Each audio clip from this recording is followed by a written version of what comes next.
Guys, welcome to my mini motolog. Guys, ಏನಂದ್ರೆ ನಾನ್ camera ತಗೊಂಡು 15 ಡೇಸ್ ಆಯ್ತು. ಅದ್ ನಾನು ಫಸ್ಟ್ ತಗೊಂಡೋಗಿ ನಮ್ಮ ಅಮ್ಮನಿಗೆ ಕೊಟ್ಟಿದ್ದೆ. ತಗಣೆ ಕ್ಯಾಮ್ರಾ. ಗೈಸ್, ಏನಂದ್ರೆ ಕ್ಯಾಮ್ರಾ ತಗೊಂಡು ಮನೆಯವರಿಗೆಲ್ಲ ಗೊತ್ತು, ಬಟ್ ಅದ್ರ ಪ್ರೈಸು ಯಾವ್ದು ಹೇಳಿಲ್ಲ. ನಾನು ಹೇಳಿದ್ರೆ ಸುಮ್ನೆ ಬೈತಾರೆ, ಯಾಕಾಗಿತ್ತು ಅಷ್ಟೆಲ್ಲ, ಯಾಕೆ ಸುಮ್ನೆ ಅದೆಲ್ಲ ಅಂತ. ಸುಮ್ನೆ ನಾನು ಹೇಳಕ್ ಹೋಗಿಲ್ಲ ಗೈಸ್. ನಾನ್ ಯಾವ್ದು ಶೋಕಿ ಮಾಡ್ಲಿಕ್ಕೆ ತಗೊಂಡಿಲ್ಲ ಗೈಸ್. ನಾನ್ ಒಳ್ಳೊಳ್ಳೆ ಕಂಟೆಂಟ್ ಕೊಡ್ಬೇಕು, ಒಳ್ಳೆ ಮೋಟೋ ಲಾಗರ್ ಆಗ್ಬೇಕಂತ ನಮ್ ದೊಡ್ಡ ಆಸೆ. ಅದಕ್ಕೆ ನಾನು ತಗೊಂಡಿದ್ದೆ ಗೈಸ್. ನೀವ್ ಒಳ್ಳೆ ಸಪೋರ್ಟ್ ಮಾಡ್ತಾ ಇರಿ ಸಾಕು, ಮತ್ತೆ ಎಂತದು ಬೇಡ ಅಷ್ಟೇ. ಏನಂತೀರಾ? Thank you. What happened? You are looking so sad and bad. Guys, ಏನಂದ್ರೆ ಒಬ್ಬ ಹುಡುಗ ಮೆಸೇಜ್ ಮಾಡ್ತಾನೆ, ಅಣ್ಣ ನಿಂದು 10K ಕಂಪ್ಲೀಟ್ ನಾನ್ ಮಾಡಿಸ್ತೀನಿ ಅಂತ.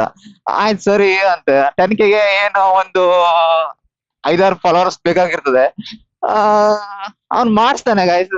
ಹೇಳ್ದಂಗೆ ಎಲ್ಲರ ಹತ್ರ ಹೇಳ್ಸಿ, ಪಾಪ 6-7 ಜನಕ್ಕೆ ಹೇಳ್ಸಿ ಮಾಡಿಸ್ತಾನೆ ಗೈಸ್. ಖುಷಿ ಆಗ್ತದೆ ಗೈಸ್. ಏನು ಹೇಳ್ಸಿ ಪಾಪ ಫಾಲೋ ಮಾಡ್ಸಾನೆ, ಅದರ ಖುಷಿ ಗೈಸ್. ಆಮೇಲೆ ಫ್ರೆಂಡ್ಸ್ ಆಗ್ಬೋದು ಗೈಸ್, ರೀಪೋಸ್ಟ್ ಮಾಡೋದಾಗ್ಲಿ, ನನ್ನ ಪೋಸ್ಟ್ ಮೆನ್ಷನ್, ಸ್ಟೋರಿ ಮೆನ್ಷನ್ ಮಾಡೋದಾಗಿರ್ಲಿ, ಎಲ್ಲಾನು ಮಾಡ್ತಾರೆ ಗೈಸ್. ಅವ್ರ ಸಲುವಾಗಾದ್ರೂ ನಾನು ಕಂಟೆಂಟ್ ಕೊಡ್ಬೇಕು, ಒಳ್ಳೊಳ್ಳೆ ಕಂಟೆಂಟ್ ಕೊಡ್ಬೇಕು ಗೈಸ್. ಕೊಡ್ತಾ ಇದ್ದೀನಿ. ಆದ್ರೂ ಸಪೋರ್ಟ್ ಮಾಡ್ತಾರೆ ಗೈಸ್, ಖುಷಿ ಆಗ್ತದೆ. ಹಿಂಗೆ ಸಪೋರ್ಟ್ ಮಾಡ್ತಾ ಇರಿ, ಕೈ ಮಾತ್ರ ಬಿಬೇಡಿ ಗೈಸ್. ಓಕೆ, ಅದಲ್ದೆ ಮೊನ್ನೆ ಒಂದು ಪೋಸ್ಟ್ ಮಾಡಿದೆ, ಅದು 15K ರೀಚ್ ಆಗಿದೆ ವ್ಯೂಸ್ ಗೈಸ್. ಖುಷಿ ಆಗ್ತದೆ. ಫಸ್ಟ್ ಟೈಮ್ ನಾವು ಬ್ಲಾಗ್ ಮಾಡೋಕೆ ಸ್ಟಾರ್ಟ್ ಮಾಡಿ 15K ರೀಚ್ ಆಗಿದ್ದು, ಏನೋ ಒಂಥರ ಖುಷಿ.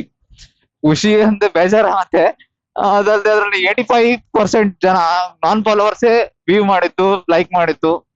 ಒಂದ್ 15% ಜನ ನಂಗೆ ಫಾಲೋವರ್ಸ್ ಅಷ್ಟೇ ಸಪೋರ್ಟ್ ಮಾಡಿದ್ದು ಗೈಸ್. ಯಾಕೆ ಫಾಲೋವರ್ಸ್ ಸಪೋರ್ಟ್ ಮಾಡ್ತಿಲ್ಲ ಅಂತಾನೆ ಗೊತ್ತಾಗ್ತಿಲ್ಲ.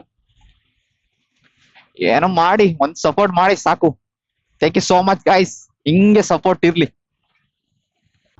ನೋಡಿ ಹೆಂಗ್ ಅದ ಅಂತ, ಹೆಂಗ್ ಕೂತದೆ ಹುಲಿ ಗಾಯ್ಸ್. ನೋಡಿ ಅಲ್ಲಿ ಉಂಟು, ಕಾರಲ್ಲಿ ಉಂಟು ಗಾಯ್ಸ್ ಹುಲಿ, ದೊಡ್ಡ ದೊಡ್ಡ ಹುಲಿ. ಹುಲಿ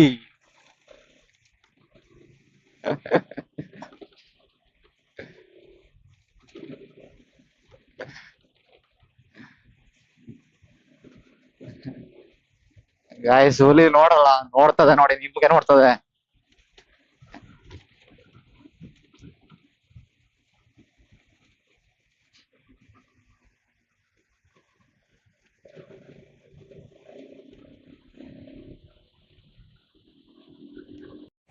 Dum dum da down, dum dum dum dum da down, dum dum da down. कौन बोला रे? Dum dum da down. मैंने पूछा कौन